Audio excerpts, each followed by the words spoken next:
So dear children, today I am going to discuss about Bohr's concept regarding atomic structure, where Bohr suggested that electron revolves around the nucleus in a fixed energy level, and when electron jumps from lower energy level to higher energy level, it absorbs a quanta of energy, packet of energy. Similarly, when electron jumps from higher energy level to lower energy level, it releases a quanta of energy.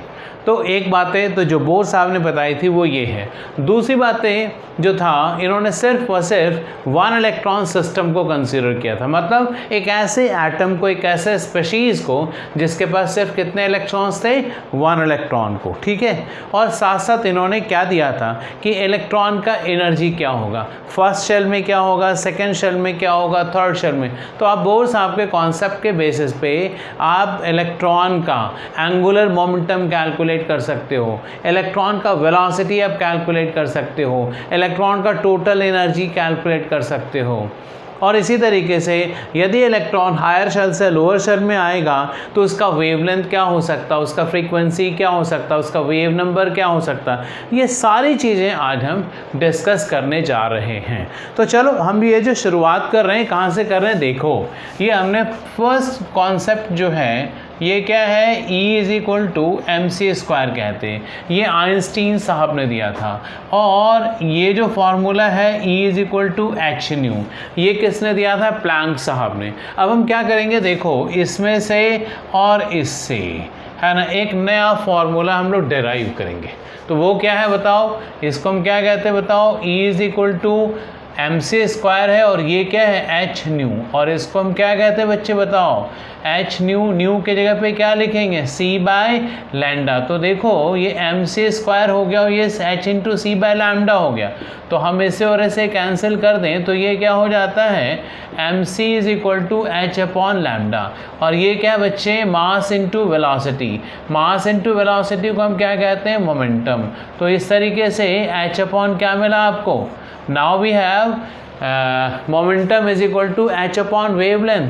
तो ये देखो ये actual में इस relation को कहते हैं क्या, डी ब्रॉगली इक्वेशन कहते हैं, ठीक है, यानी क्या कहते हैं इसको हम लोग, डी ब्रॉगली इक्वेशन।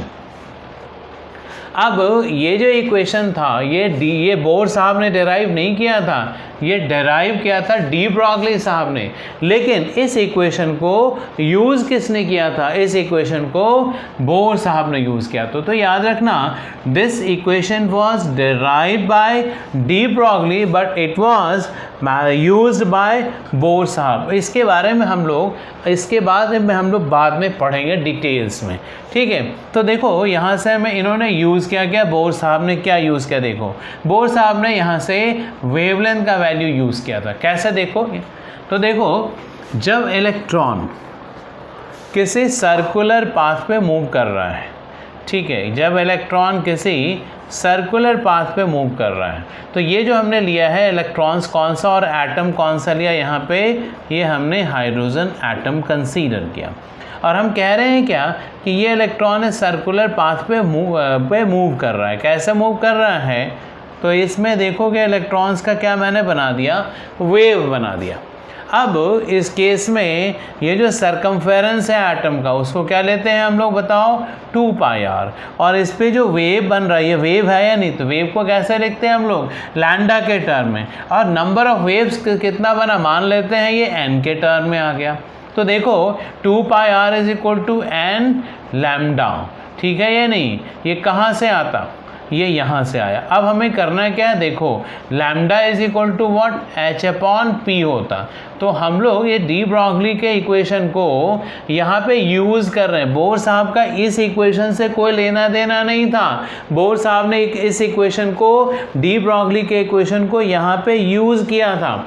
और इसी को यूज़ करते हुए उन्होंने क्या किया, देखो ये क्या है 2πr और ये क्या है n, लैम्डा की जगह हमने क्या कर दिया, h/p लिख दिया, ठीक है। और p क्या है, p हमारा क्या है बताओ, मास इंटू वेलोसिटी कहलाता।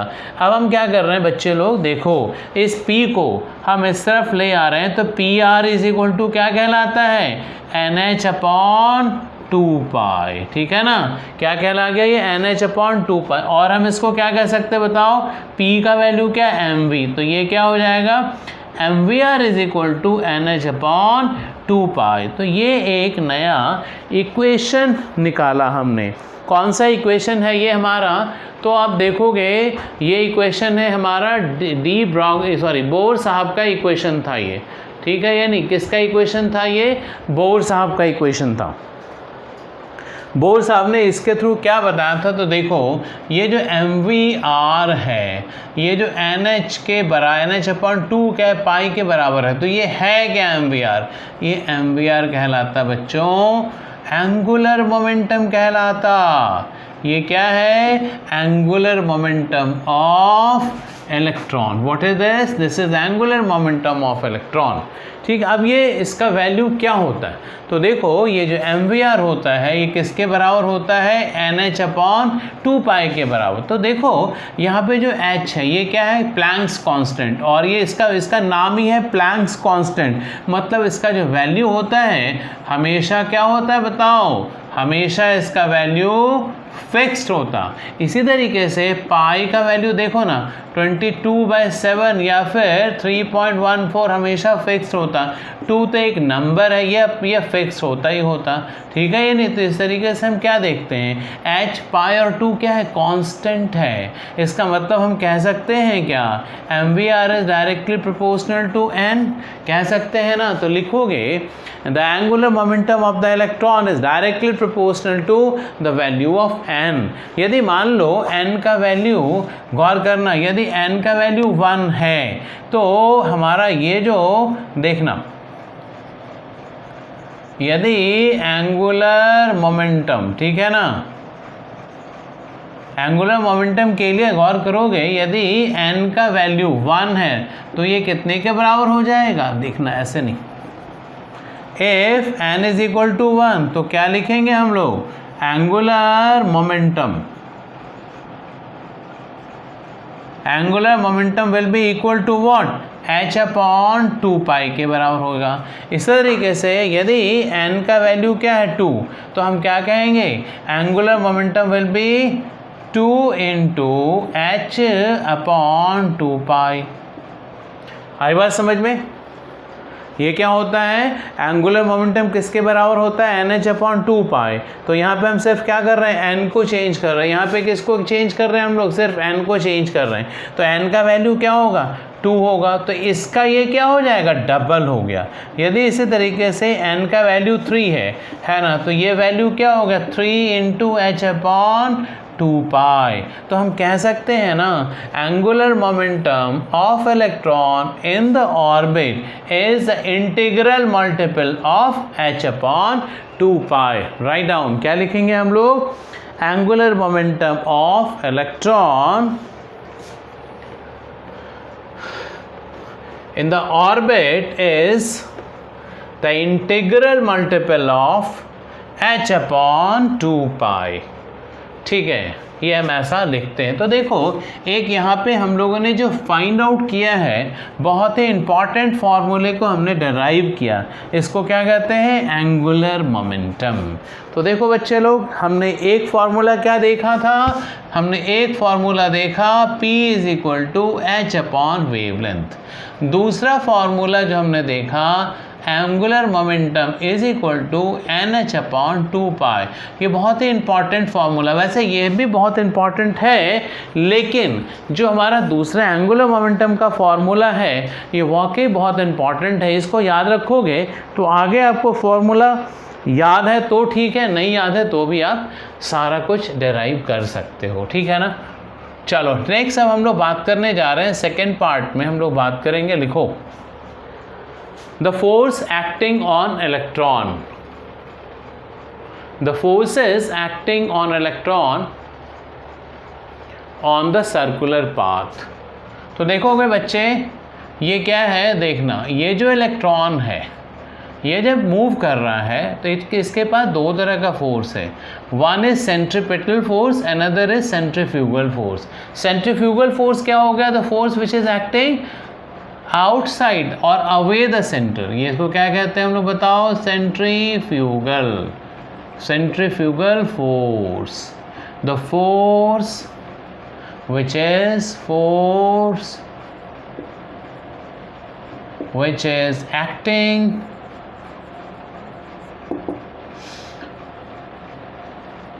away from the nucleus। ठीक है ना, तो ऐसे फोर्स को हम क्या कहते हैं बताओ? सेंट्रीफ्यूगल फोर्स कहते हैं। दूसरा क्या होता है? Centripetal force. सेंट्रीपिटल फोर्स, ये जो फोर्स है ना, ये क्या है? This is centripetal force. तो क्या कहेंगे बताओ? एक्टिंग, ऐसा नहीं,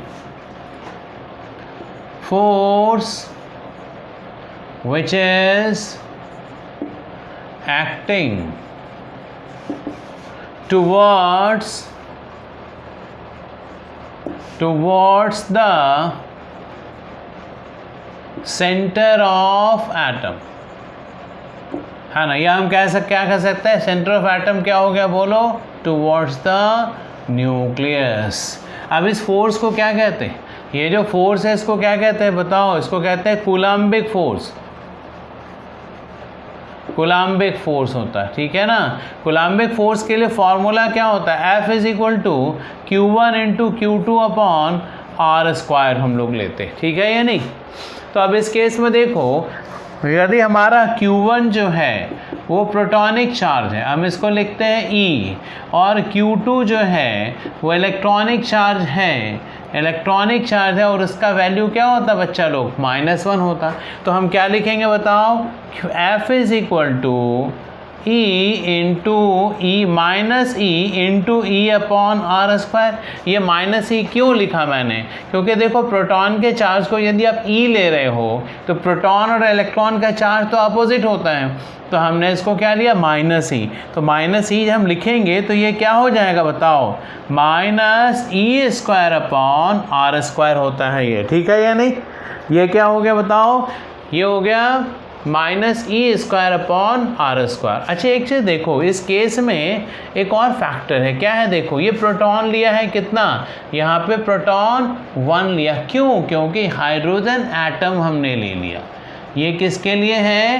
हाइड्रोजन एटम। अब यदि हम लोग बात करते हैं हाइड्रोजन लाइक एटम, क्या मैंने कहा? Hydrogen like atom. तो यदि हम हाइड्रोजन लाइक एटम की बात करें तो जैसे मान लो आप हीलियम आप ले लो। लाइक एटम का मतलब क्या हो गया? इसमें प्रोटॉन तो देखो 2 है, लेकिन इलेक्ट्रॉन कितना है? वही 1 होगा। इसी तरीके से यदि मैं यहाँ पे लिथियम 3+ ले लूँ, है ना, नहीं 2+ लेंगे इस केस में, तो देखो इसका प्रोटॉन कितना हो गया? 3, लेकिन इलेक्ट्रॉन तो वही 1 रहेगा। इसी तरीके से यदि मैं एक और एटम ले लेता हूँ बेरिलियम, तो यहाँ पे आप देखोगे क्या? प्रोटॉन तो कितने हो गए? 4, लेकिन इलेक्ट्रॉन क्या हो गया? सब पे इलेक्ट्रॉन्स सेम हो गया। तो इस तरीके से आप क्या देखते हो कि ये हाइड्रोजन लाइक एटम्स और आयंस लिया जाता। हाइड्रोजन लाइक कहने का मतलब क्या है? सबके पास इलेक्ट्रॉन्स तो सेम रहेगा, नंबर ऑफ प्रोटॉन बेशक अलग अलग हो सकता, ठीक है या नहीं, लेकिन इलेक्ट्रॉन सेम रहेगा। मतलब क्या है? यदि ये प्रोटॉन्स डिफरेंट है तो इस प्रोटॉन को हम कलेक्टिवली क्या लिखते हैं? इस प्रोटॉन को क्या लिखते हैं बताओ? Z लिखते हैं ना।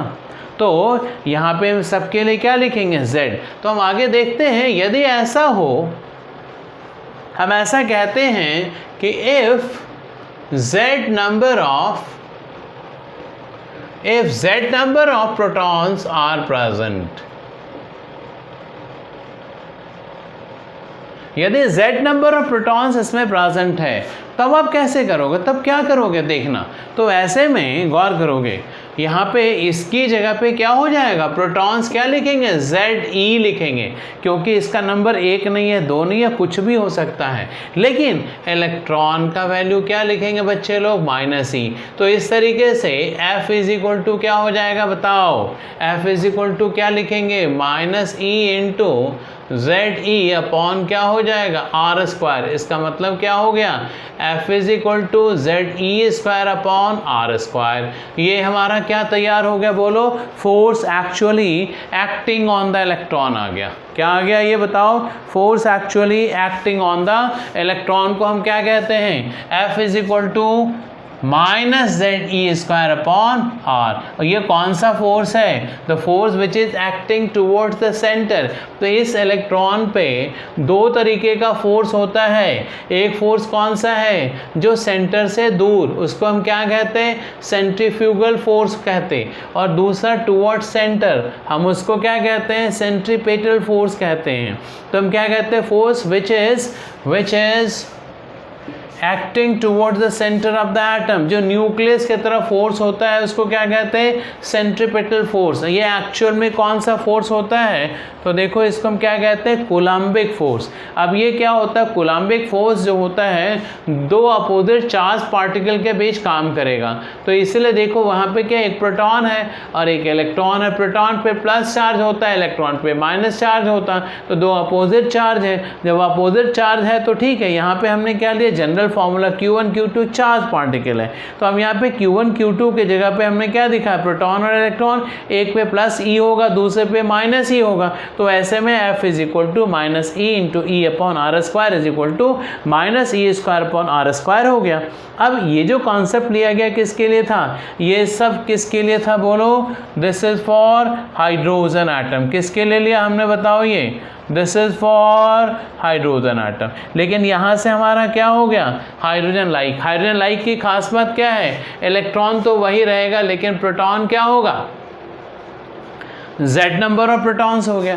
तो ये हमने क्या निकाला बच्चों, F is equal to minus Z E square upon r square. अब क्या है, हम क्या देखते हैं कि यदि देखो, यदि इलेक्ट्रॉन ये जो मूव कर रहा है, यदि ये फोर्स हमारा और ये फोर्स जो दोनों काम कर रहा है, ये इक्वल एंड अपोजिट डायरेक्शन में काम कर रहा है, क्या हो रहा है, तो हम क्या कह सकते हैं, the two keep electron on circular path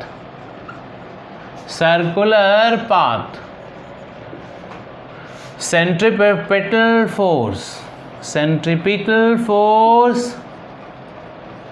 must be equal to centrifugal force, but it must be in opposite direction. तो जब अपोजिट डायरेक्शन में होगा तो साइन क्या करेंगे हम लोग, नेगेटिव साइन भी तो लिखेंगे ना अपोजिट डायरेक्शन के लिए। तो ये देखो मैंने क्या लिख दिया बच्चों, माइनस साइन लिखा। अब एक चीज़ देखो, इसका जो फॉर्मूला होता है सेंट्रीपेटल फोर्स का, वो क्या होता है, F सेंट्रीपेटल फोर्स का फॉर्मूला क्या होता है, माइनस जेड ई स्क्वायर अपॉन आर स्क्वायर। अब देखो ये माइनस हो गया, और ये जो सेंट्रीफ्यूगल फोर्स होता है, देखो इसका जो फॉर्मूला होता है वो mv स्क्वायर अपॉन आर होता है। ये आपने फिजिक्स में पढ़ा होगा। तो अब चूंकि क्या, इसका साइन तो यहाँ पॉजिटिव है ना, लेकिन चूंकि अपोजिट डायरेक्शन में है तो ऑटोमेटिकली ये क्या हो गया, mv स्क्वायर अपॉन आर। जब ये फॉर्मूला निकल के आया है तो देखो दोनों साइड में नेगेटिव चार्ज है, तो हम दोनों को पॉजिटिव बना सकते हैं, एक बात। दूसरी बात क्या है, ये R है और ये भी R है, तो दोनों को हम क्या करेंगे बताओ, कैंसिल कर देंगे। अब जब ये कैंसिल हो गया तो ये क्या हो गया बताओ, z E square upon r is equal to क्या बोलेंगे, बोलो mv स्क्वायर। लिखो यहाँ तक।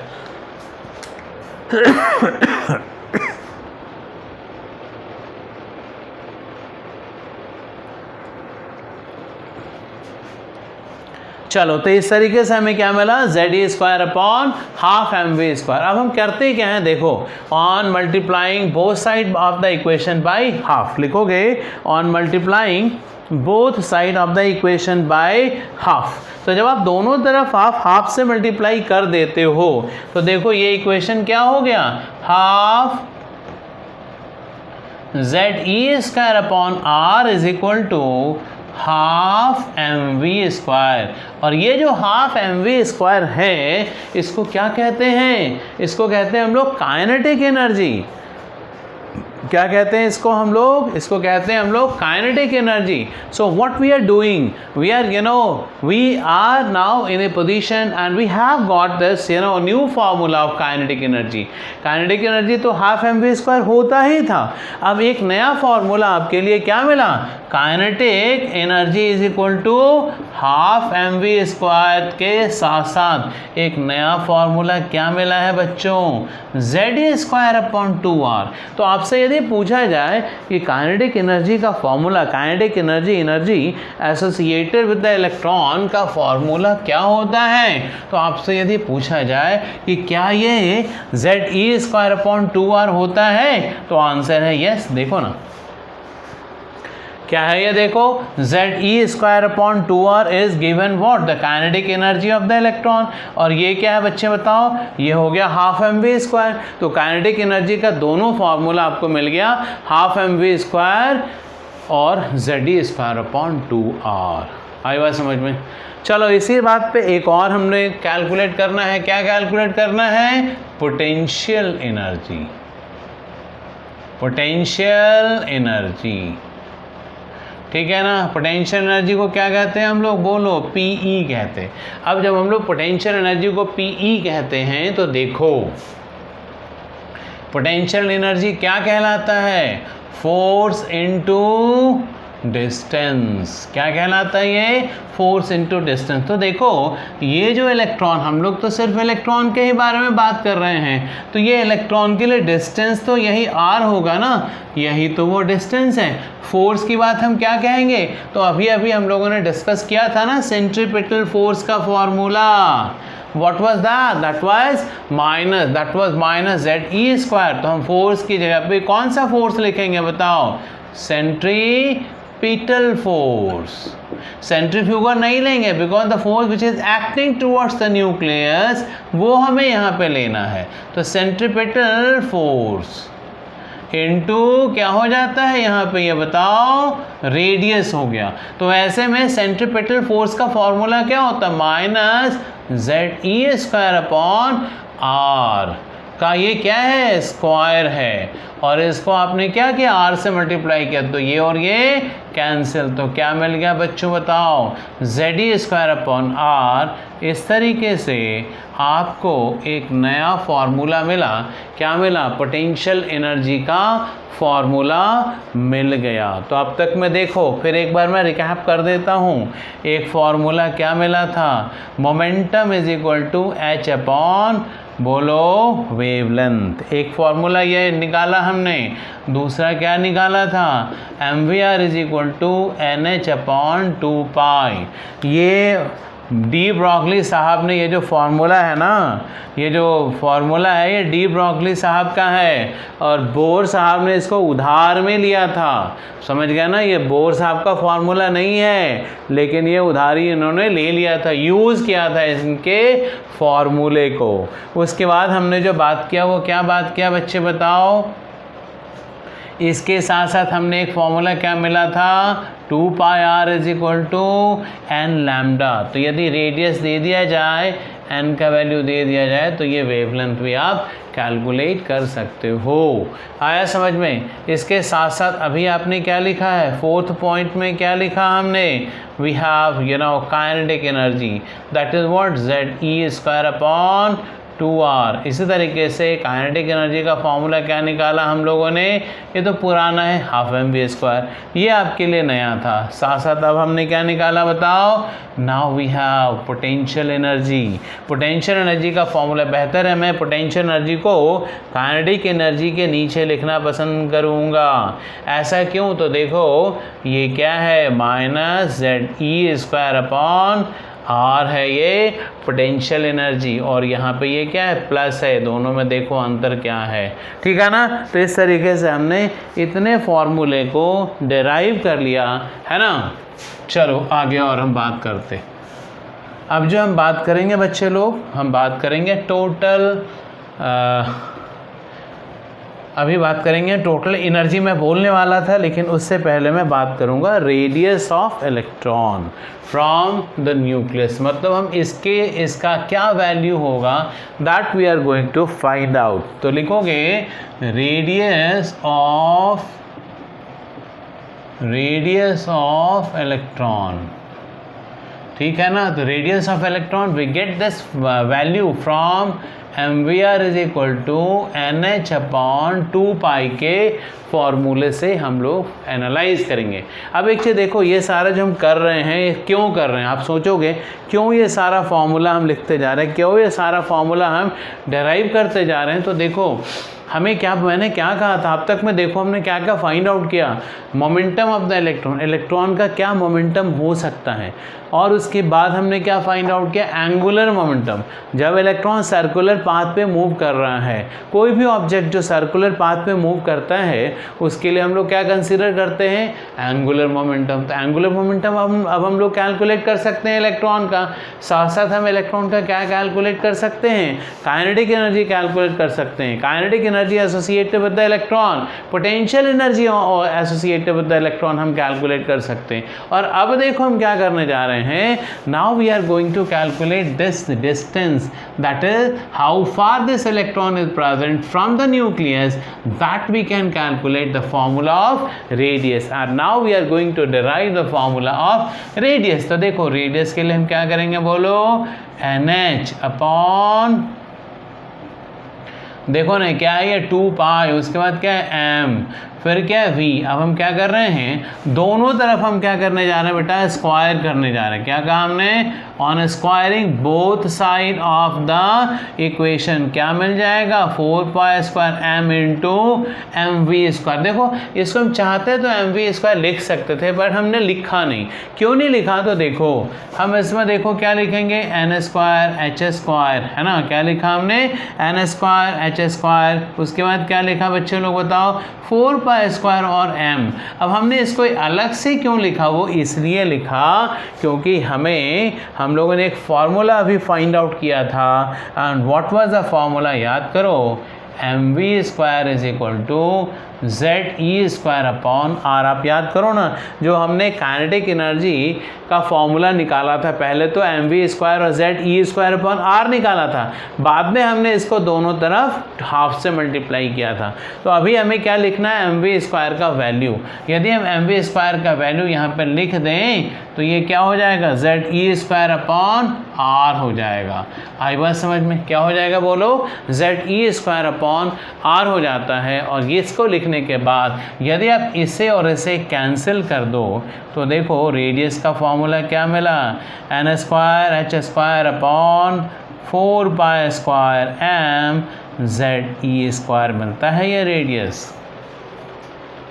तो देखो ये जो रेडियस है वो किस किस फैक्टर पे डिपेंड कर रहा है, ये सारे देख लो। और इसमें देखो फैक्टर क्या क्या है, जो n है और z है ये मेजर फैक्टर है। बाद बाकी h क्या होता, h पे ज़्यादा ये डिपेंड नहीं करता, आपके पाई पे ये डिपेंड नहीं करेगा, ये मास पे भी डिपेंड नहीं करेगा, ये इलेक्ट्रॉन के चार्ज पे भी डिपेंड नहीं करेगा, इवन ये जो वैल्यू है 4 ये उस पर भी डिपेंड नहीं करेगा। क्यों नहीं करेगा, क्योंकि ये सारा का सारा क्या होता है बोलो, सबका वैल्यू क्या होता है, जहाँ भी जाएगा इसका वैल्यू क्या होता है बच्चे लोग बताओ, the value of this one is always fix, ये कोई चेंज होने वाला नहीं है। इसका वैल्यू आप जब भी फाइंड आउट करोगे you will find the same value, so it will not change. अब जब ये चेंज नहीं होगा तो कोई बात नहीं है, देखते हैं आगे का क्या होगा।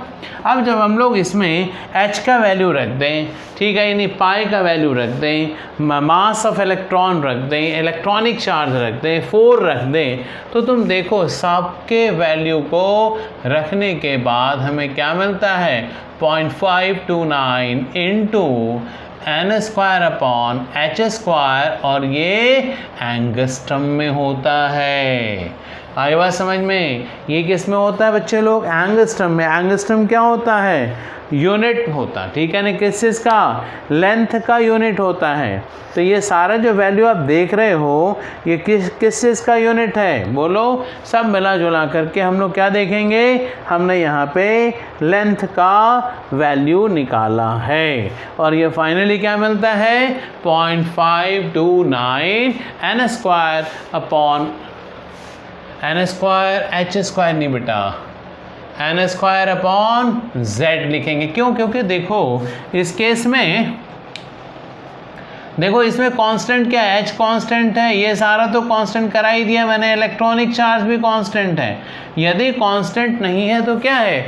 n वेरिएबल है। क्या है इसमें? n का वैल्यू क्या है बताओ? n is variable. n का वैल्यू क्या हो सकता है? 1 2 3 4 5 कुछ भी हो सकता है। इसी तरीके से z का वैल्यू क्या होगा? 1 2 3 4 5 ऑन सो ऑन।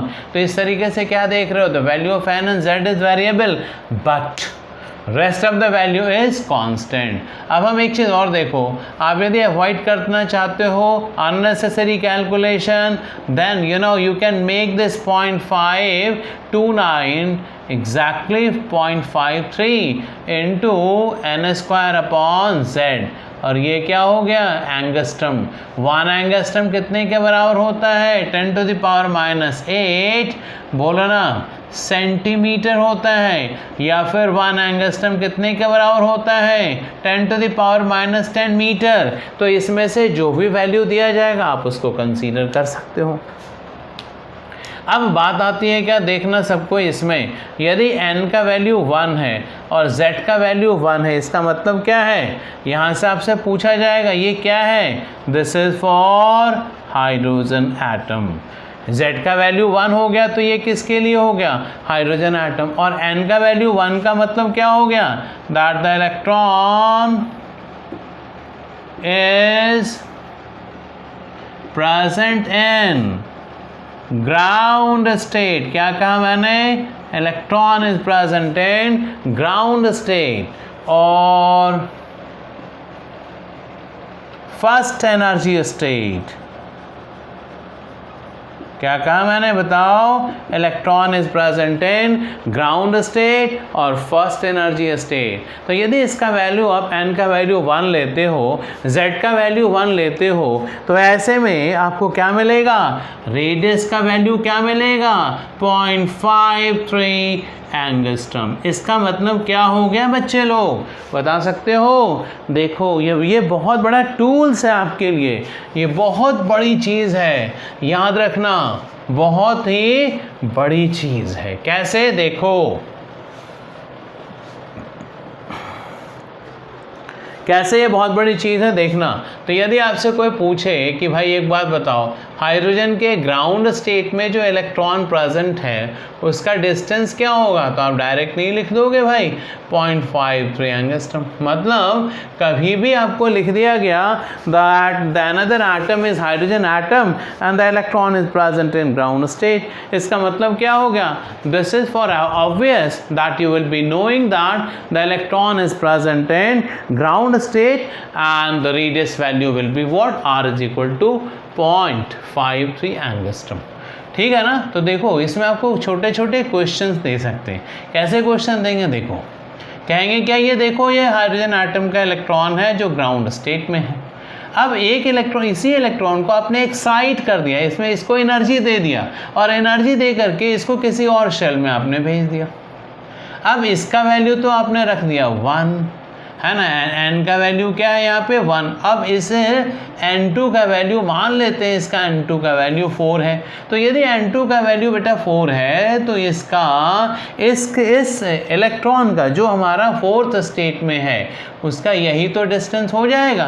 तो ऐसे में ये जो आप देख रहे हो, देखो ये जो आप देख रहे हो, इसको हम क्या कहेंगे R1 और इसको क्या कहेंगे R2। अब एक चीज देखो यहाँ पे क्या एटम तो सेम है ना, both the electrons are of the hydrogen atom, only the thing is that in this case it is present in ground state and it is present in excited state. आई बात समझ में। तो यदि ऐसा है तो देखो इस इलेक्ट्रॉन के लिए हम जो रेडियस लिखेंगे क्या लिखेंगे R1 और R1 इज इक्वल टू क्या लिखेंगे बताओ, यहाँ पे R1 हम लोग लिखेंगे तो R1 का वैल्यू क्या होता है बताओ, n²h², तो यहाँ पे n1 लिखेंगे। उसके बाद क्या लिखेंगे बताओ, 4π² m, है ना। उसके बाद क्या होता है ZE², z का वैल्यू यहाँ पे 1 लिख दो, ठीक है ना। इसी तरीके से इसके लिए क्या लिखेंगे बच्चे बताओ, R2 का वैल्यू क्या हो जाएगा, n2² × h² 4π² m ZE², यहाँ पे Z2 लिख दो। आई बात समझ में। अब ये क्या हो गया, this is what equation first, और ये क्या हो गया, दिस इज इक्वेशन सेकंड। अब आप देखो इसमें हमें क्या निकालना है, R2 का वैल्यू फाइंड आउट करना है।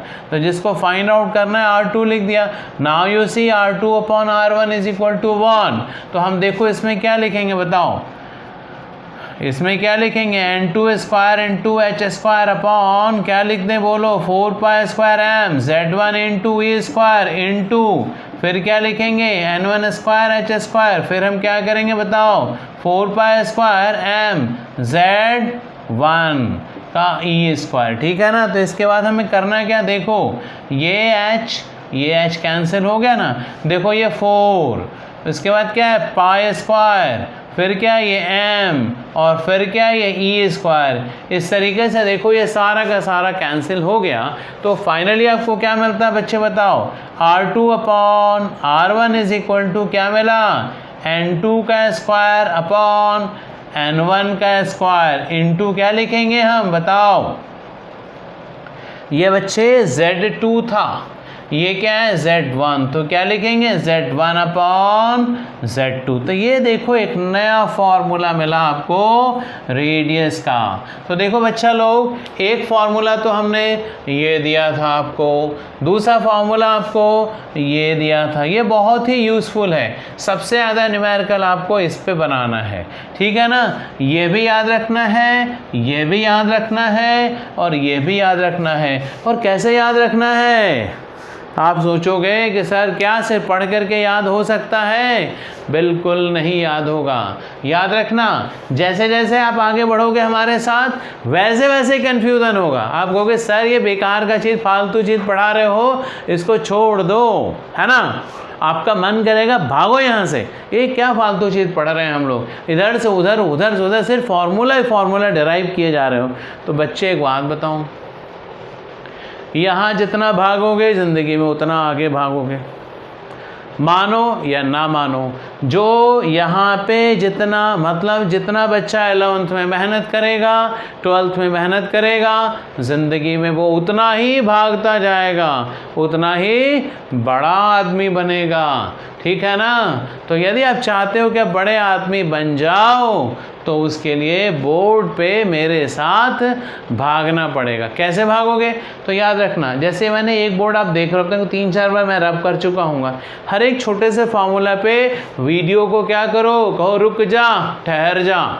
उसके बाद जो आपने लिखा है उसको रफ पेज पे कहीं पे 2 बार लिख दो प्यारे, ठीक है ना। कितनी बार कहा, कम से कम 2 बार। हंस रहे हो ना, मज़े ले रहे हो ना, हंस लो, लेकिन लिखना ज़रूरी है 2 बार, याद रखना। फिर थोड़ा आगे बढ़ो और उसको समझो, फिर एक बार उस आधे वाले पार्ट को, नेक्स्ट हाफ पार्ट को लिखो, ठीक है ना। और उसके बाद आप फर्स्ट और सेकंड दोनों को प्रैक्टिस करो। जब आप ऐसे करोगे तो याद रखना, तब जा करके ये याद होगा। और एक बार याद हो गया तो कहोगे यार हम कितने बड़े हैं, मतलब समझ रहे हो ना। तो ये वैसे तो वाकई बहुत आसान है, समझ गए ना, इसमें वैसे कुछ भी नहीं है, बहुत आसान है ये। सिर्फ आपको क्या करना है, 1-2 बार लिखना है। लिखोगे तो याद रखना, ये सब जो हम बता रहे हैं किस लिए, इस पर क्वेश्चंस बहुत सारे आए हुए हैं। तो यदि क्वेश्चन को सॉल्व करना है तो आप इसको ठीक से याद करो, तभी क्वेश्चन सॉल्व होगा, अन्यथा इससे क्वेश्चन सॉल्व नहीं होगा प्यारे, ठीक है ना। आप सोचोगे कि बस इधर फॉर्मूला उधर फॉर्मूला, तो याद रखना फॉर्मूला हमेशा कंफ्यूजन क्रिएट कर देगा। इसीलिए क्या करना है प्यारे, बोलो, हंसो नहीं, परेशान मत हो, क्या करो, लिख डालो, ठीक है ये नहीं, जितना लिखोगे उतना फ़ायदा है। नहीं तो देखो ज़िंदगी में याद रखना ये सब जो कॉन्सेप्ट है ना बच्चा को बहुत भगाता है। हम भी जब बच्चे थे ना हमें ये सब कॉन्सेप्ट भगा देता था। हम पढ़ने के लिए बैठते थे, समझ में नहीं आता भाग जाते थे, पढ़ने के लिए बैठते थे, समझ में नहीं आया फिर भाग जाते थे। तो हम लोगों के जो सर थे ना उन्होंने कहा था खूब लिखो बच्चा, तो हम उन्हीं की बात कर रहे हैं, खूब लिखो बच्चा, जितना लिखोगे बच्चा उतना फ़ायदा होगा, इसलिए लिख डालो, ठीक है ना। चलो तो और आगे हम बात करते हैं। देखो अब क्या है, ये फॉर्मूला तो हमने निकाल लिया। यदि देखो इस केस में मैंने क्या लिया, यदि हमारे पास if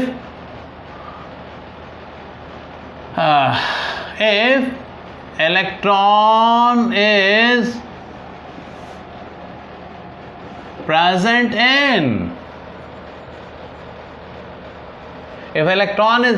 in different shell of hydrogen atom, तो इसका मतलब क्या हो गया बच्चा लोग बताओ, इसका मतलब क्या हो गया। देखो अरे भाई हाइड्रोजन एटम तो यही है ना, इसका मतलब क्या हो गया, दोनों में के लिए Z1 is equal to Z2 होगा या नहीं, बता दो तुम।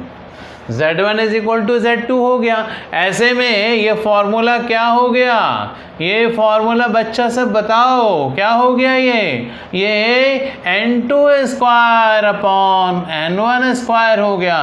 क्यों, क्योंकि यहाँ पे Z1 और Z2 तो कांस्टेंट हो जाता है, सेम हो गया। तो क्या लिखोगे इसमें, नहीं लिख सकते हैं ना कुछ भी। अब ये एक फॉर्मूला मिल गया आपको, कहोगे क्या बात है। अब आपको थोड़ा हंसी आ रही होगी अपने ऊपर, यहाँ से उठाया था फॉर्मूला, ये थोड़ा छोटा तो कर ही दिया ना, अब उसका थोड़ा और छोटा कर दिया। क्या चाहते हो, और छोटा कर दूं फॉर्मूले को, बोलो, फॉर्मूले को और छोटा कर दूं। तो चलो और करता हूँ छोटा। देखो यहाँ पे क्या है, ये तो एक केस हो गया, कहता है क्या, if electron is present in different shell of hydrogen atom, ठीक है, नहीं तो Z1 is equal to Z2। अब इसी में क्या होगा, है ना, इसमें क्या होगा, इसमें if one of the shell of hydrogen atom is first shell, is first shell, ठीक है ना। इसका मतलब क्या हो गया, इसका मतलब हो गया बच्चा लोग n का वैल्यू क्या हो गया 1। यदि ये n का वैल्यू 1 हो गया तो तुम देखो ये फॉर्मूला कितना छोटा हो गया, बताओ, बोलो छोटा हो गया या नहीं, बोलो छोटा हो गया या नहीं, हो गया ना। और एक चीज़ देखो, जैसे n का वैल्यू 1 है तो इस n का वैल्यू 1 तो हमने ये निकाला हुआ है ना, कब, जब ये हमारा 1 का स्क्वायर और ये 1 है, वह 1 क्यों लिखा, z का स्क्वायर हो गया वो, है ना, सॉरी N2 का स्क्वायर हो गया वो। तो इसका N2 का वैल्यू क्या हो जाएगा इस केस में, यदि हमने इसके लिए, यहाँ तो मैंने N2 N1 लिखा, लेकिन यदि ये सिंपल फार्मूला लेके चले इसके लिए तो n का वैल्यू 1 हो गया। तो इसका मतलब क्या है, इसका जो वैल्यू है, रेडियस है, वो कितना है, r इज इक्वल टू 0.5। तो अंडरस्टैंड। तो इस केस में ये जो केस हमने लिया था, electron is present in first shell and after that electron is present in fourth shell, तो इसमें क्या हो गया, N2 का वैल्यू रख देंगे। अब यहाँ पे इसको देखो तो फॉर्मूला और छोटा नहीं हो गया, R1 इंटू N2 का स्क्वायर निकालो। अब यदि N1 का वैल्यू ये है तो क्या लिखेंगे हम लोग, R2 is equal to 0.53 into N2 का स्क्वायर रख दो। अब आपको देखो कोई सा भी आपको रेडियस मिलेगा, आप कैलकुलेट करते जाओ, लिखते जाओ, आपको रेडियस का फाइनल वैल्यू हमेशा मिल जाएगा। आई बात समझ में। तो ये क्वेश्चन मैंने आपके साथ डिस्कस कर लिया, ठीक है, इस पे आपसे क्वेश्चन पूछा जा सकता है, ठीक है। चलो एक लास्ट क्वेश्चन इसी पे और हम चर्चा कर लें। वो क्या चर्चा है, देखो कि इसमें तो मैंने, देखो कंपैरिजन करना, यहाँ पे तो मैंने क्या किया, यहाँ पे मैंने बच्चे लोग देखो, यहाँ पे ये जो लिया था कौन सा एटम लिया था, ये कंसीडर किया क्या हमने यहाँ पे हाइड्रोजन एटम कंसीडर कर लिया।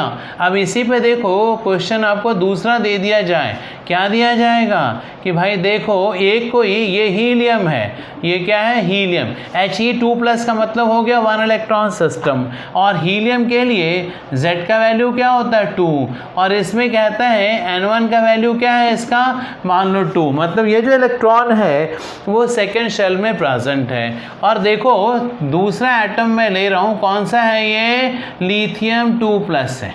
आई बात समझ में। इस केस में इलेक्ट्रॉन जो प्रेजेंट है वो n का वैल्यू 4, मतलब N2 का वैल्यू हो गया 4। यहाँ पे तुम देखो, ये चलो 3 ले लेता हूँ मैं, ठीक है ना। अब यहाँ पे देखोगे Z का वैल्यू क्या हो जाएगा, इसमें 3 प्रोटॉन होते तो 3 हो जाएगा, इसमें Z का वैल्यू तो 2 प्रोटॉन होता है इसलिए 2, इसमें 3 प्रोटॉन है 3। अब हमने एक फॉर्मूला लिखा था ना, देखो R2/R1 is equal to what, N2² into Z2 बोलो Z1। अब आपको ये मिल गया। अब हमें आप दिया क्या हुआ, देखो ये सारा फैक्टर तो दे रखा ना, all the 4 factors are given, ये दे रखा, ये दे रखा, ये दे रखा, ये दे रखा, और कहता है क्या, ये जो वैल्यू R2 इसका वैल्यू फाइंड आउट कीजिए। बट ऐसे में याद रखना, ये जो R1 है इसका वैल्यू ज़रूर दिया जाएगा, इसका वैल्यू ज़रूर दिया जाएगा। अब यदि R1 का भी वैल्यू दे दिया गया तो R2 कैलकुलेट कर सकते हैं ना। तो ऐसे न्यूमेरिकल बहुत सारे हैं आपके किताब में, ऑब्जेक्टिव क्वेश्चन में, सब्जेक्टिव क्वेश्चन में भी ऐसे बहुत सारे न्यूमेरिकल्स हैं, ठीक है। चलो इसी बात पे रेडियस पे बेस्ड मैं लास्ट क्वेश्चन और तीसरा क्वेश्चन डिस्कस कर रहा हूँ कि यदि मान लिया जाए, है ना, क्वेश्चन नंबर 3, यदि मान लिया जाए यदि ये हमारा क्या है, इलेक्ट्रॉन n का वैल्यू 1 है, और ये क्या बच्चा सब बोलो, एक हमारा ये हाइड्रोजन एटम है। अब इसमें देखो हाइड्रोजन एटम हो गया और n का वैल्यू 1 है, तो देखो z का वैल्यू ऑटोमेटिकली 1 हो गया, z का वैल्यू 1 है, n का वैल्यू 1 है ना। अब इस केस में देखो दूसरा क्या दे रखा है, यहाँ पे ये दे रखा है हमें He+, जैसे He+ लिखा हमने, z का वैल्यू क्या हो गया 2 हो गया। अब इसमें देखो इलेक्ट्रॉन यहाँ पर है, इसके लिए हम मानते हैं N2 का वैल्यू 3 है, तो देखो N2 का वैल्यू 3 है, Z का वैल्यू 2 है, और कहता है क्या, आप निकालिए R2 का वैल्यू क्या होगा। तो बड़ी अच्छी बात है भाई। तो देखो इसके लिए हमें फिर ये फॉर्मूला लेना है, क्या लेंगे, R2/R1, फिर क्या होगा N2² अब इसके बाद क्या हो जाएगा बोलो, Z1/Z2। अब एक चीज़ देखो यहाँ पे ये क्या, हाइड्रोजन एटम, यदि हाइड्रोजन एटम क्वेश्चन में लिख दिया और ये भी कहता ग्राउंड स्टेट, इसका मतलब क्या है, R1 का वैल्यू ऑटोमेटिकली क्या हो जाएगा बताओ, 0.53 एंगस्ट्रम हो जाएगा। Z का वैल्यू क्या हो गया 1 और N का वैल्यू क्या हो गया 1। तो ऐसे में देखो क्या हम लिख सकते हैं, R2 इज इक्वल टू ये क्या हो गया 0.53 एंगस्ट्रम, N2 का वैल्यू कितना दे रखा है 3 का स्क्वायर, N1 का वैल्यू क्या दे रखा है बच्चा लोग 1 का स्क्वायर, Z1 का वैल्यू क्या दे रखा है, ऑब्वियस है 1 है, और Z2 का वैल्यू क्या दे रखा है 2। क्या आप इसका रेडियस, मतलब किसका रेडियस, ये जो रेडियस निकाला आपने कौन सा निकाला, ये क्या आप कैलकुलेट नहीं कर सकते हो, कर लोगे ना। तो ये सारे क्वेश्चंस आपके किताब में लिखे हुए हैं, तो आप लोग इसे लिख लेना। आई बात समझ में। तो चलो अब इसके बाद जो मैं आपसे बात करूंगा वो मैं आपसे बात करूंगा वेलोसिटी ऑफ इलेक्ट्रॉन के बारे में।